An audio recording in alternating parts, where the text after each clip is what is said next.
ladies, and what you're going to see is the efforts of their creativity and their hard work.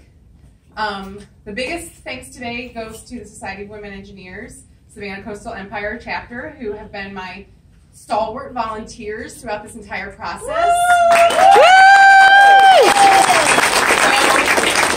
large majority of them do their 9 to 5 or a million other hours at Gulfstream or some other engineering practice somewhere in the city, and then on Mondays would come here for a couple hours.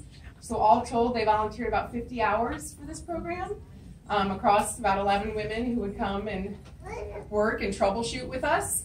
So I think the kids really appreciated having extra people in the room, because sometimes they would hand the robot to me and I'd be like, oh, the robot's not working. That was the extent of my ability to help them. So I'm glad that the ladies from the Society of Women Engineers were so helpful for this process from the very beginning. It's actually their program that I had seen that they had done at other locations.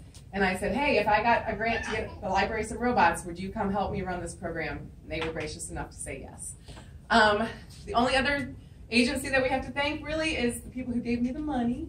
So the Association for Library Services to Children is part of American Library Association, the ALA, which is the big professional organization that all librarians have to sign up for when we get our degrees. So I wrote them saying, hey, I have this cool idea for a program. Could you send me $5,000? And they did. And that money came from Dollar General Literacy Foundation, who sponsors a lot of out-of-school activities at libraries around the country. And we just happen to be within a 20-mile radius of one of them. Shocker, I know. And so I met the requirements of being within a 20-mile radius of a Dollar General, so we were eligible for the grant. Today's songs, there were some suggestions by me about, you have a robot, maybe you should come up with some songs that have a lot of technical sounds in them versus, banjo or something sounds, or hip-hop sounds, because a robot's not going to be able to do hip-hop moves, but it can do robot moves. So some of the kids decided to go old school with that and informed me that it was to impress the older people in the audience.